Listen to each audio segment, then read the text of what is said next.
Несовесното фрлање на отпадокот по течението на реката Тркања му ја создава првата слика на секој патник кој за прв пат допатувал во Струмица. Влезот на селото Костурино чиниш ја преживеал Третата светска војна. Од хемиски супстанции до мебел и бела техника. За некој пекол, а за други како на пазар.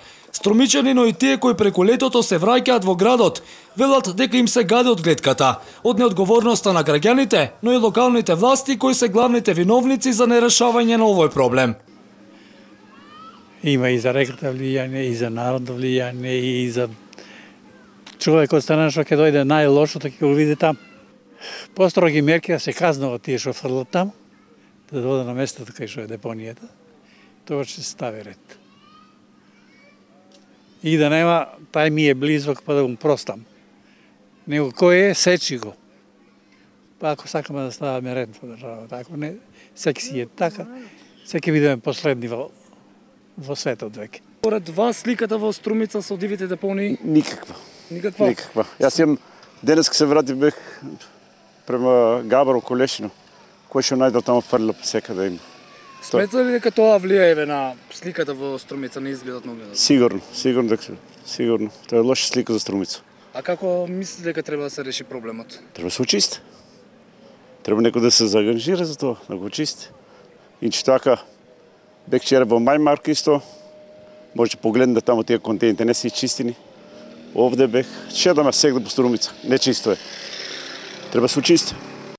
За овој проблем неодамна известуваше и струмичкиот портал Струмица денес, кој проблемот го фокусираше кај неодговорноста на граѓаните.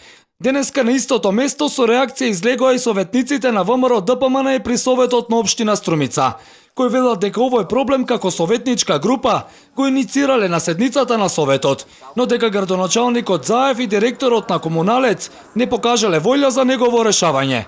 Општина Струмица подолго време функционира без градоначалник. Зоран Заев е градоначалник само на хартија. Тој е отсутен од општината, а доаѓа во Струмица само кога има да заврши некоја матна бизнис делка или да додели некој тендер на фирми блиски до нив. Ваквото поведение на Заев негативно се одразува на сите сегменти на комуналниот живот. Состојбите со комуналната хигиена во општината е катастрофална. Се наоѓаме на уште една дива депонија која се наоѓа на самиот влез на градот. Состојбата е загрижувачка, а гледката поразителна. Овој хаос на влезот во градот добива уште повеќе на тежина во деновите кога во Струмица се одржуваат манифестации од меѓународен карактер, како што се Струмичката ликовна колонија и фестивалот на камерен театар Ристо Шишков. За да се реши овој проблем, советниците го повикуваат градоначалникот Зоран Заев да преземе конкретни мерки и активности. Воспротивно, како што велат тие, да си поднесе неотповиклива оставка која ќе овозможи на граѓаните да изберат градоначалник кој ќе се грижи за нивните интереси. Повртоглавото патување од Валандово кон Струмица кое што го диригира Валандовското брдо. Возачите пред самиот влез на градот Струмица се соочуваат со уште еден страшен факт, а тоа е дивата депонија која што со години расте на ова место, а при тоа не се преземаат конкретни мерки за нејзино чистење.